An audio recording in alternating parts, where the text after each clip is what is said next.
Welcome to Universal Consciousness. Today, we'll be talking about the esoteric meaning of the third eye and what do we refer to the third eye opening through its profound spiritual concept. Now, this is found in many traditions around the world, particularly in the eastern side within the philosophy of the Hinduism and Buddhism. It is not a physical eye.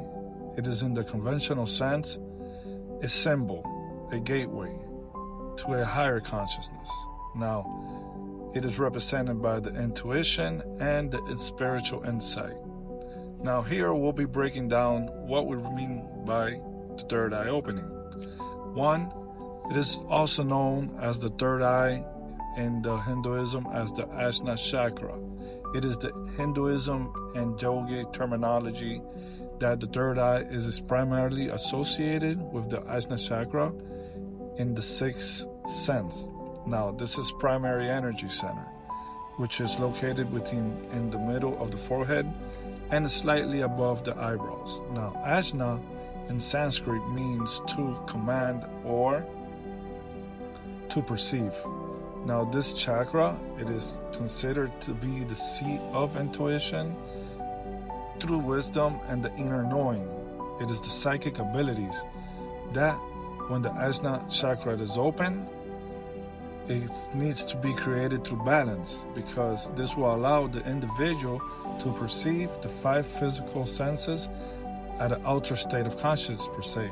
Now, this will give you access to a deeper truth and insight about yourself and the universe.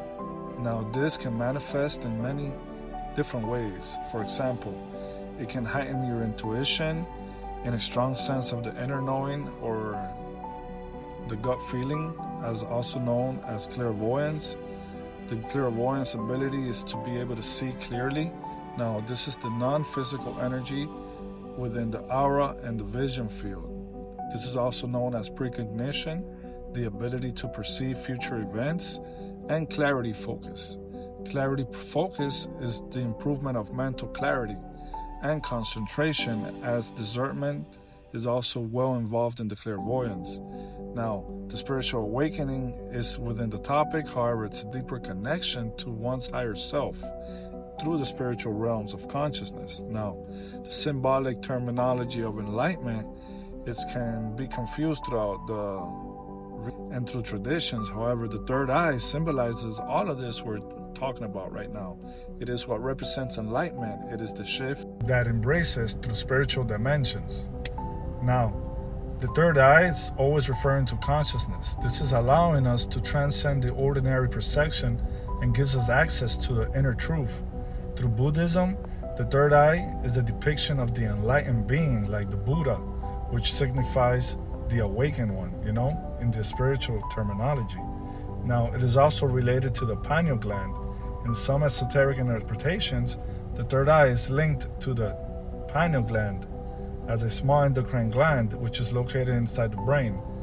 Historically speaking, the pineal gland has always been referred to as the seat of the soul. Now, this is the enlightenment state of the third eye that gives us the ability to understand and understand all these terminologies, which we're still exploring, all the functions through the science in these days. Now, it is in the role of this gland to create some melatonin, and this is a symbolic association with inner vision as consciousness. Now, beyond the illusion, also known as Maya, the third eye is often seen as a tool to pierce the deceptive truth of the material world.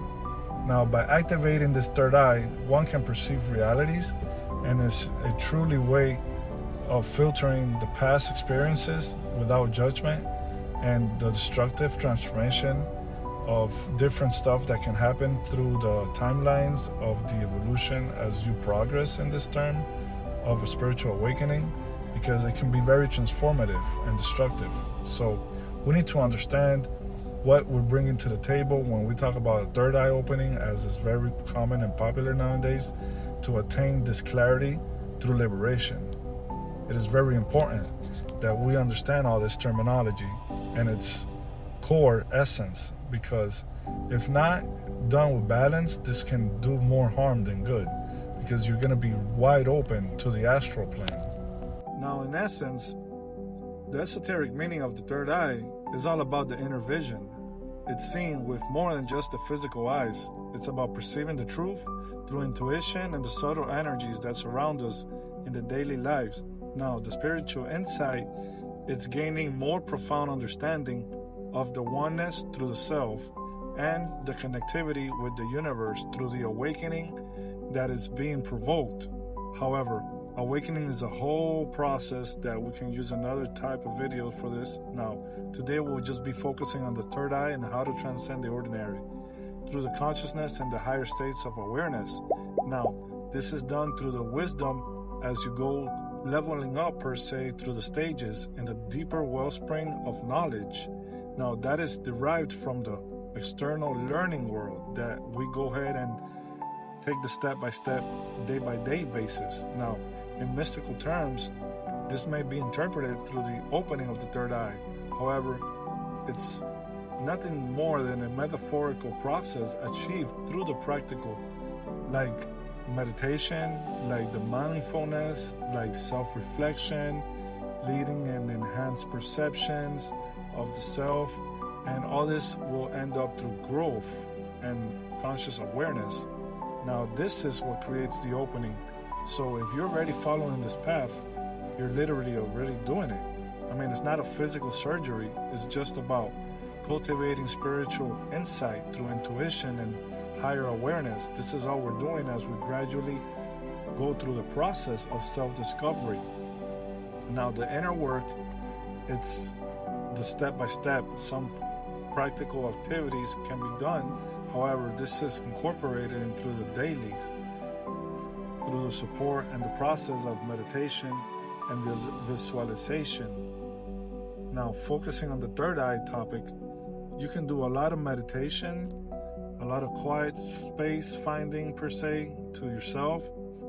Sit comfortably and meditate with your eyes open or your eyes closed as you just raise awareness. There's all kinds of different practical pursuits throughout the process of this journey. So it's really up to you. Find a comfortable feel within the self, whatever it is that makes you feel good. And so grow with a brighter and vibrant intention as you start your meditations. You can start just by deep breathing and just start imagining slowly as you open up the centers.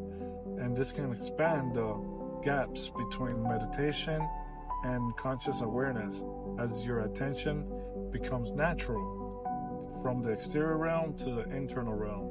Now, another practical thing we can do is sun gazing at sunrise or at sunset. When the sun's rays are gentle, we can spend a few minutes gazing at the sun. It is a very well-known practice in the ancient ancestry path. This is believed to stimulate the pineal gland. Now, it is crucial that we only do it for short periods of times so we don't affect our eyes. So definitely in the safest morning time hours and in the safest sunset hours. So do your homework, find out in your location what are the safest times, and this is when you can do it. Another thing we can do is breath work. Now, a lot of people practice alternate breathing. This is also called the Nadi Sodhana, I believe, and this is a technique where you can take left nostril and right nostril breathings to stimulate the hemispheres of the brain. Now, this is promoting mental clarity and inner harmony, creating balance. So you can switch sides, 4 seconds on one side, 4 seconds on the other, or 5, whatever you feel better. It's totally up to you. Another one is called the bee breath. It is to sit comfortable and close your eyes and just gently plug your ears into the nothingness as you just inhale deeply and as you exhale softly. Just continuously start to hum, sound like a bee. That's why it's called the bee breathing technique. Now, sounds funny, but that's actually very practical. Now, if this is not resonating with you, there's different other practices that you can do for the third eye, practical stimulation for the pineal gland opening. So in the mindful realm, we can do deep breath techniques. Now, simply start taking slow breath with deep intentions as you breathe throughout the day. This stimulates the intuitive state of mind and it's cultivating the mindfulness through the awareness. This is a very easy practice that everybody can do. Another practice we can do is observe without judgment. Practicing observation without judgment through your thoughts, feelings, and external surroundings. This sounds very easy, however, it can be very tough, believe it or not.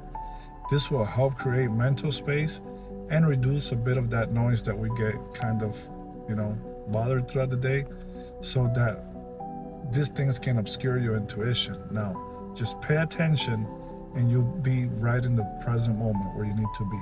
Another thing we can do is pay attention to those gut feelings. When you're faced in tough decisions, bigger or small, just notice your initial gut reaction as the subtle energy. Paying attention to the gut feelings is very key for making decisions. This will strengthen your intuitive muscle through time, and it would only get better. Now, another practical thing we can do is journaling. Keep a journal by your bed and record your dreams as soon as you wake up. These dreams often bring a rich source of symbolic information through the intuitive process. Now, this is from the sleep state through the awakened state. This can be very crucial to seeing some information that you can carry over from your subconscious to your conscious realm. Now, this is very important, and you only see the great results in due time. Now, another thing was very practical. It's going to be your diet lifestyle. This can be crucial for detoxifying the pineal gland and your body. Some believe that a clean diet will be very rich in expansion and awareness and the intuitive, because these foods that bring this toxicity is not good for the pineal gland per se. So we would have to have unprocessed food, leafy greens, and anything that is associated with the third eye will definitely be incorporated in your foods, because this is going to be a healthier way of life. This will help you intuitively and feeling good overall. Avoid fluoride. This is crucial for the pineal gland, and excessive sugar, another red flag. Sugar is horrible for this type of work. So as you journey and move along your practice, you can spend time in nature, because connecting with nature can help grounding with the earth and help you clear your mind. This will make it easy as you go along your journey. You'll be able to connect with the subtle energies of the intuition and limit that anything toxic that can actually influence your aura, because as you ground, you're actually cleaning your brain capacity of interaction with the subtle realms of energy. Now, some positive affirmations that we can say that resonates with a third eye opening. We can repeat this on a regularly and say things like, I trust my inner wisdom and intuition. I see clearly and understand deeply. My third eye is open and balanced. I'm connected to the universal wisdom. Also, people like to chant the OM, also known as the AUM, which sounds like This is the sacred sound that is believed to vibrate at the same frequency which the Ajna chakra, which is the sixth sense, the third eye. This will stimulate and activate it per se. Now, as you chant it, you can silently meditate as you listen to your own voice, and also engage with your creativity along with your intuition as you go for getting a better feel through the path of the enlightenment. Now, engaging with your creativity can be activities like art, music, writing, anything that allows a free expression and that can open up new neural pathways through the interaction with the self, through the I amness. This will foster a more intuitive way of thinking per se, and is very important considering this with patience and consistency overall. Because opening the third eye, it is a very gradual process, and don't expect immediate results, because the more you look, the less you see. This is something that you intuitively have to feel and go with that gut feeling as we were speaking earlier. But consistency is the key, and it is the daily practice of the routine that becomes the bodily expression of the third eye opened and the awakening, as we say. So just pay attention to how you interact with these practices. Make it a daily routine as to you just feel it. And it is the experience that you're going through, whatever it is. Even if you feel discomfort some days, try to make it practical and adjust your approach as you consult with your qualified self as the practitioner. Now, don't force anything. With that being said, it's all about intuitive feeling. Don't force anything, because the awakening cannot be forced. This is just something that the universe stimulates through you, and you can feel it. This is nothing that you have to do because you have to do it. It doesn't mean that. It just means that accept the gentle breeze as it is and be curious about it. Enjoy your attitude and enjoy as you integrate with the daily, because this is a lifestyle. This is not a rush or a marathon. It is just a way of life. Keep it practical as you go along with your techniques in this isolated path of the oneness and the awakening through the third eye activation. And just flow. Don't force it. Just go with the flow and don't create anything that will create imbalance as you approach these practices. Just be gentle with yourself and integrate this in your daily routine as a usual way of life, because the goal is not to just practice these techniques. The goal is to enjoy the qualities as you go along your journey with clarity and awareness. This will come in all aspects of your life, and it'll be incorporated as you get more practical in your routines. So don't even worry about it. Create the environment, enjoy the approach and the natural way of awakening as it is being strengthened in your intuitive abilities and your higher consciousness. Enjoy the opening of your third eye as you walk along your journey, and remember, just be gentle and flow with your intuition. Now, with that being said, family, hope you enjoyed this topic on the third eye and how to create some practical abilities through the awareness level of opening the third eye. Until next time, Universal Consciousness, signing out.